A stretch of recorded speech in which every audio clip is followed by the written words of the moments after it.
They call it Midnight Ridge, a place where the air feels heavy, and silence stretches so deep that every step seems swallowed whole. Locals whisper about it in hushed tones, not because of what they've seen, but because of what they've felt in invisible presence that lingers just beyond the trees. Years ago, a young woman chose to walk that lonely trail beneath the pale glow of the midnight sky. She never returned. Some say she vanished into thin air. Others insist she crossed into something we were never meant to touch. Tonight, we trace her final path, not as thrill seekers, but as careful witnesses to a story that drifts between the real and the unexplainable. So take a breath and step with me into the shadows. The ridge is waiting. From outline, introduce Midnight Ridge as a real or believable place, remote, windy, almost sacred in its silence. Mix folklore and factual-sounding history, past disappearances, uneasy feelings reported by hikers, strange animal behavior. Use calm delivery to build intrigue. Transition with the idea that despite its history, one young woman thought she would be safe walking it alone. Midnight Ridge doesn't appear on glossy travel brochures or tourist maps. It isn't a place people visit for postcard views or easy walks. It sits on the edge of town, stretching like a jagged spine against the sky, its trails winding through rock and shadow. By day, it looks unremarkable, just another stretch of wilderness. But when the sun falls, the ridge changes. The wind seems to carry voices, and the trees sway as if listening.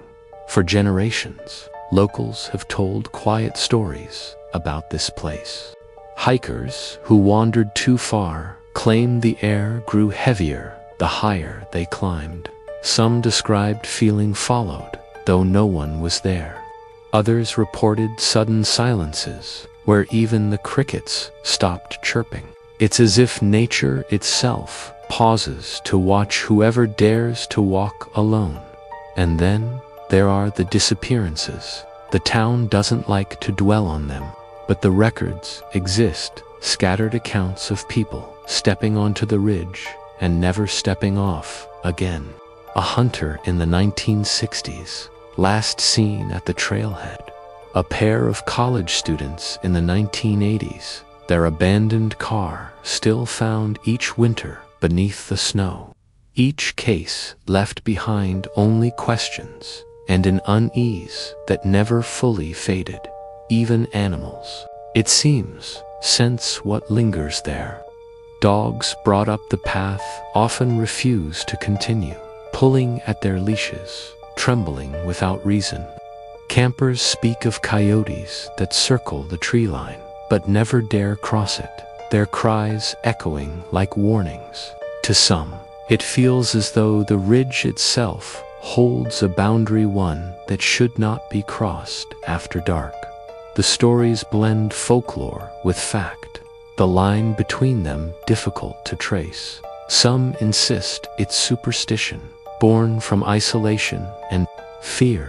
Others whisper about old rituals once performed there, remnants of something the land never forgot. Whether these tales are exaggeration or memory, the weight of them lingers. Every step on the trail feels layered with the footsteps of those who came before and never returned. And yet, despite all of this, despite the warnings, the stories, the uneasy silence, one young woman believed she would be safe. She thought the ridge was nothing more than rock and dirt, a midnight walk no more dangerous than any other. She wasn't the first to underestimate it, and she would not be the last. The evening she disappeared began like so many others, quiet, almost uneventful. She had dinner with a friend earlier that night, laughing about mundane things. a coworker's clumsy mistake, a new song she couldn't stop playing on repeat. Her phone records show a few cheerful texts afterward. One of them, a simple promise, "I'll call you tomorrow." Nothing in those final conversations hinted at what was to come. She dressed simply for the walk-a-light jacket against the chill, sneakers worn from use, and her favorite scarf wrapped loosely around her neck. To those who knew her, she wasn't the type to chase danger. Midnight Ridge wasn't an adventure for her. It was more like a ritual, a place she visited when she needed to clear her head. That night, she told no one exactly why she was going. She drove toward the ridge. Traffic cameras captured her car at an intersection, her face barely visible, illuminated by the glow of a stoplight. Just an ordinary woman heading out on an ordinary drive. But when she parked near the trailhead, the atmosphere shifted. Witnesses later recalled seeing an unfamiliar vehicle idling nearby, its headlights off. No one could ever confirm who was inside. The air that night was unseasonably still. No breeze, no rustling leaves, only the crunch of gravel as she locked her car and stepped onto the path. Her phone location pinged once at the trail entrance, then never again. Hikers who later retraced her route described how unsettling the trail feels under moonlight. The path narrows quickly, winding between jagged rocks and stretches of forest that seem to swallow sound. Imagine walking there alone, every footstep echoing against stone, every shadow leaning just a little too far into your peripheral vision. Some speculate she wasn't alone for long. A flashlight was spotted flickering deep in the woods around the same time she vanished. At first, people assumed it was hers, but the beam was too far off the trail, darting quickly, as though someone or something was moving parallel to her. Details like these were pieced together afterward from fragmented reports and subtle signs. But the truth is chilling in its simplicity. She was last seen alive at the entrance of that trail, under the pale glow of the midnight sky, with the ridge stretching endlessly before her. She walked forward, scarf shifting in the cold air, shoes pressing softly into the dirt. One step, another dot, and then nothing. Asterisk, when she didn't return home the next morning. Her absence was brushed off at first. Friends assumed she had stayed with someone, maybe turned her phone off, maybe just needed space. But by the second day, concern began to spread. Calls went unanswered. Her car still sat at the trailhead, frost glistening on the windshield, as though it had been abandoned in a hurry. That's when the search began. Authorities gathered quickly. Volunteers from town joined in, flashlights cutting through the forest as they called her name. Dogs were brought to track her scent, but their behavior only deepened the unease. At first, they pulled hard on their leashes, noses low to the ground, moving with confidence. Then, as the trail curved deeper into the ridge, they stopped. Wind. Some refused to go any farther. Handlers reported them, trembling, ears pinned back, eyes fixed on the dark line of trees. The weather turned against the search almost immediately. A sudden fog rolled in on the second night, thick and wet, cloaking the ridge in a silence that smothered sound. Volunteers described shouting into the mist and hearing nothing, not even their own echoes. Some swore they heard faint footsteps, retreating just ahead of them, never close enough to see, always just out of reach. Scattered signs were discovered, but each only raised more questions. A single sneaker found by the stream, dry despite the running water nearby. Her phone was recovered days later, lying on a patch of moss, as if carefully placed there. Its battery was dead. But examination revealed something stranger. The last photo on the device was a blurred image of the forest at night, streaked with light, as though she had snapped it while moving quickly. Searchers began to feel the ridge working against them. Radios crackled with static, compasses spun unpredictably, and time seemed to stretch. A hike that should have taken 30 minutes often felt twice as long. Some volunteers returned, pale and shaken, describing the sensation of being watched from just beyond the tree line. One deputy later admitted that while standing alone on a rock outcrop, he felt a hand press lightly against his shoulder, yet no one was behind him. Despite the growing unease, the search stretched on for over a week.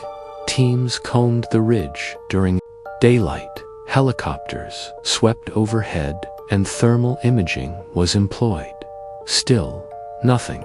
No tracks, no clothing beyond that lone shoe, no sign of struggle. It was as if she had stepped off the path and dissolved into the landscape. The frustration grew unbearable for her family and friends. The trailhead became a gathering point for candles, photographs, and desperate prayers. Each night, the ridge loomed silently above them, giving nothing back. And when the search was finally scaled down, an unspoken truth settled over the town. Midnight Ridge was not letting her go. After the official search ended, the town was left with silence and empty conclusion no one could accept. In that silence, the whispers grew louder. They always do. People began sharing stories, not as confessions of fear, but as casual warnings passed along like family recipes. Almost everyone who had lived near the ridge long enough seemed to have a tale. One old man at the diner recalled how years earlier he had seen a figure walking just a few paces behind him on the ridge. At first he thought it was another hiker, until he realized the shape never drew closer and never fell behind. When he turned to speak, the figure vanished into the tree line, leaving only the echo of his own footsteps. Others spoke of voices. A mother once told her son not to stray too far from their campfire because she kept hearing him calling her name from the forest. But when she checked, he had never moved from her side. To this day, she swears there was something out there mimicking him, luring her away from safety. Perhaps the most unsettling stories are about time. Hikers describe losing hours without explanation, setting out for a short walk only to return and find the sun sinking when it should have been rising. They speak of feeling drained, their memories hazy, as if the ridge swallowed their sense of reality and returned it only partially intact. These accounts are rarely told with panic. Instead, they drift from the lips of locals in a calm, almost resigned tone. For them, the ridge is less a place to be feared and more a truth to be acknowledged. It is dangerous, yes, but in the way deep water is dangerous, silent, beautiful, and endlessly capable of pulling you under if you linger too long. And so, when the young woman vanished, no one was surprised for long.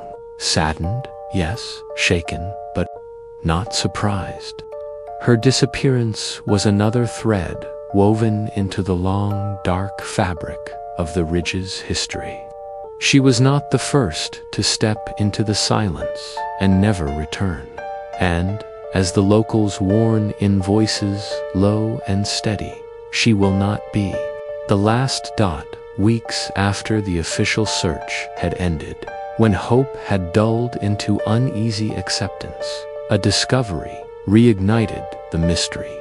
A hiker wandering near one of the lesser-known paths stumbled across a weather-worn notebook wedged between two stones. Its cover was damp, pages warped by moisture, but inside the writing was clear. Handwriting experts later confirmed it belonged to her. The entries began days before her final walk. They weren't dramatic or desperate at first. Instead, they carried the tone of someone trying to put thoughts in order, as though writing might make sense of feelings she couldn't explain. One entry read, "The ridge feels different this week. I've walked it before, but lately it's like it notices me. I keep catching myself looking over my shoulder, expecting to see someone, but there's never anyone there." Another, "Last night I dreamed I was walking the trail and there were footsteps behind me, perfectly in sync with mine. When I stopped, they stopped. When I ran, they ran. I woke up with my heart racing.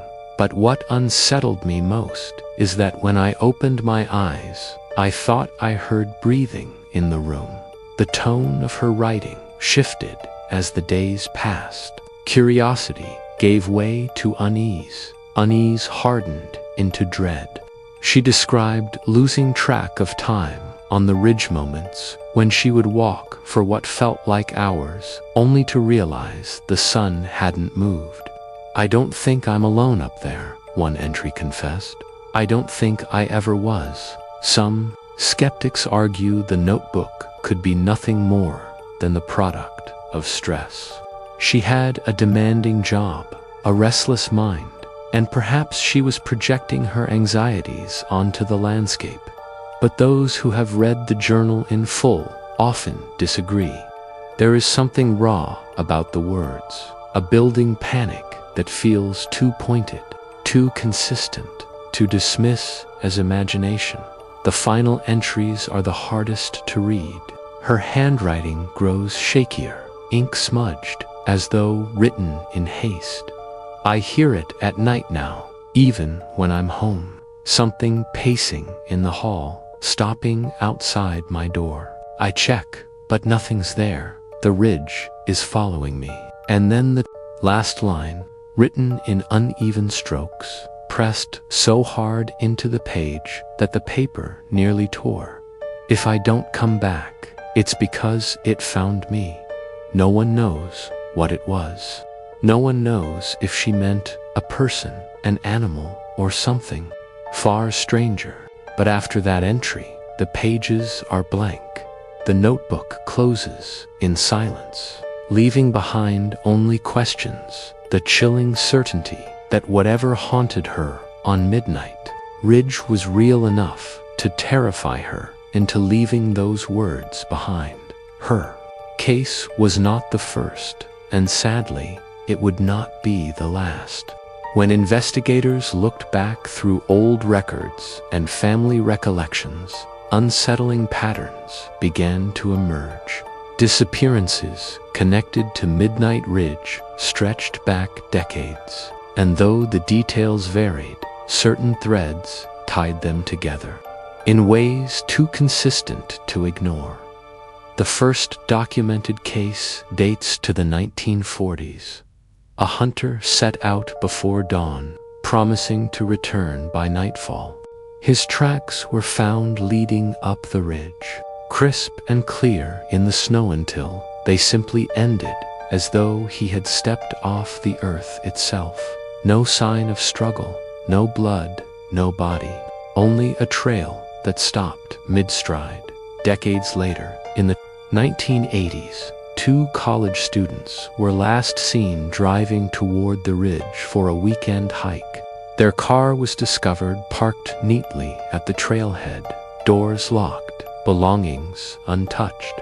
Searchers combed the woods for weeks, finding only a watch lying in the dirt several miles in. The hands on the face had stopped at exactly midnight. More recently, Hikers who vanished shared subtle similarities. Many went alone, often at night. Several were last seen during late autumn, when the air was sharp and the ridge was cloaked in early darkness. And in nearly every case, witnesses reported strange occurrences just before the disappearance. Lights flickering in the trees, sounds of movement with no visible source, sudden bursts of fog that rolled in without warning. It was as if the ridge followed a rhythm, claiming people under certain conditions, quiet nights, solitary travelers, moments when no one else was around to bear witness. Even more unsettling were the personal effects sometimes found afterward. Shoes placed neatly side by side, as if the wearer had calmly taken them off. Journals describing sensations of being watched. Watches and phones frozen in time, marking the hour of midnight again and again. Skeptics argue that these patterns are nothing more than coincidence, stitched together by those desperate for meaning. But others point out how the similarities cluster too tightly, too unnervingly to dismiss.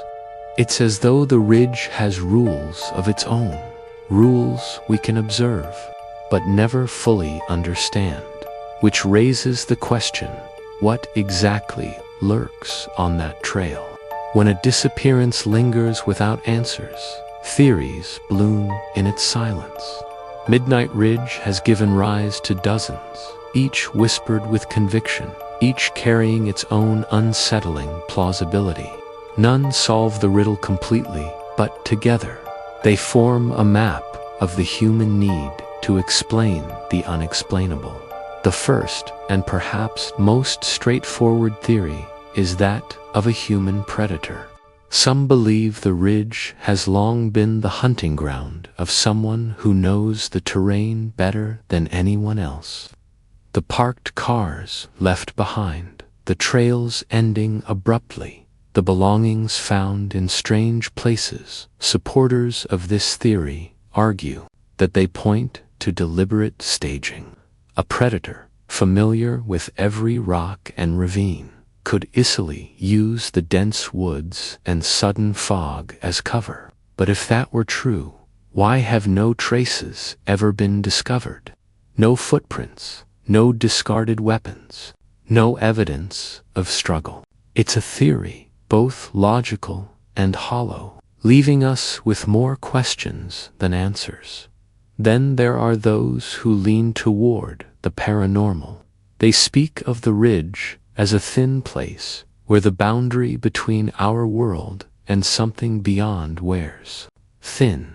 The figures seen by hikers, the voices calling from the shadows, the time slips each fits neatly into this idea.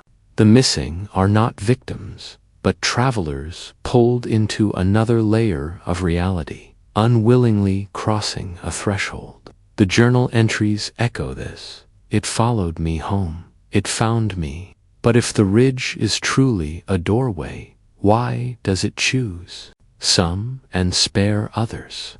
Why her and not the countless hikers who return safely? Another explanation is psychological. Isolation plays tricks on the mind, and Midnight Ridge is a master at creating that isolation. The silence, the strange acoustics, the endless repetition of shadow and stonewall could amplify anxiety until it becomes something more tangible. A lone traveler might hear footsteps that are only echoes, see lights that are only tricks of the eye, feel pursued when in truth they are utterly alone. Fear breeds mistakes, a wrong turn, a fall, a momentary panic that leads to close to the edge. It is a theory that comforts some because it keeps the mystery grounded in the human mind. Yet it falters when confronted with the strangeness of the artifacts left behind, the stopped watches, the photographs, the entries in her notebook that hint at something external, something she could not explain away. There are darker blends of the theories, too. Some suggest that Midnight Ridge feeds on both the human and the supernatural entwined. Perhaps a predator once roamed the ridge, and their violence left behind an imprint, an echo that never faded. Perhaps fear itself has carved something into the land, creating a loop where tragedy repeats, drawing more people into its shadow with each passing decade. Theories swirl because the human mind cannot stand a void. We build stories around it, try to name it, try to cage it, but the ridge remains indifferent, unmoved by what we say or believe. It waits in silence, holding its secrets, and the truth is, despite all the explanations, despite all the theories that refuse to settle, she never returned.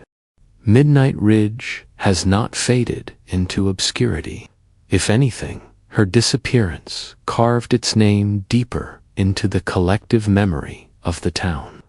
Today, the trailhead carries a warning signs, simple, weathered, almost too understated for what it implies. Hike at your own risk. Some visitors treat it as nothing more than legal caution, but those who live nearby know it as something heavier, a reminder. Locals still avoid the ridge after dark, ask around quietly, and most will admit they haven't set foot there in years. A few will go during daylight, but they don't linger. They describe a pressure in the air, as though the silence thickens the farther you climb. Even seasoned hikers speak of unease, of glancing over their shoulders and finding nothing, only to feel certain someone will be there the next time they look. The stories haven't stopped either. In recent years, hikers have reported strange lights weaving through the trees, too steady to be flashlights, too erratic to be lanterns. Others claim to hear whispers drifting on the wind, words they cannot make out but feel compelled to follow. Cell phones often lose signal in the exact same spots, as though the ridge breathes interference into the air itself. And every so often, another disappearance surfaces in conversation. Not always official, not always reported to authorities, but mentioned in the margins of local talk. A traveler who never came back for their car. A camper who packed up without taking their gear. A lone hiker whose footprints circled endlessly before vanishing in soft soil. Nothing proven, but enough to remind everyone that the ridge has not gone silent. For the families of those who vanished, the place remains a wound that doesn't close. Flowers and candles appear near the trailhead, each year placed quietly, without fanfare. People still pause there at dusk, staring up at the outline of the ridge, as though hoping for a sign or fearing one. Time has passed, but the weight of unanswered questions still clings to the landscape. Midnight Ridge is not simply a trailhead, is a scar carved into both the earth and the community. And, like all scars, it endures, reminding everyone who sees it that some mysteries are never solved, only carried. When we speak of her, we're not only speaking of one young woman who vanished on a quiet night, we're speaking of every story the ridge has consumed, every unanswered question left to echo in the silence. Her name may fade from headlines, but the weight of her absence lingers in every whispered warning, every uneasy glance toward the trailhead. Perhaps she crossed paths with a predator who knew the ridge too well. Perhaps she stepped into something we cannot measure, an echo, a shadow, a doorway that does not lead back. Or perhaps the truth is simpler and crueler, that loneliness and fear conspired against her, and the ridge claimed her as it has claimed so many before. But we don't know. We can't know. And maybe that is the sharpest cut of all, that she walked forward into the night, and her story ended where the trail began. So the ridge waits, silent and patient. It does not explain. It does not apologize. It simply exists, watching, listening, drawing those who think they are safe until they, too, step beyond its threshold. And so the ridge remains, waiting for the next traveler who dares walk it alone at midnight.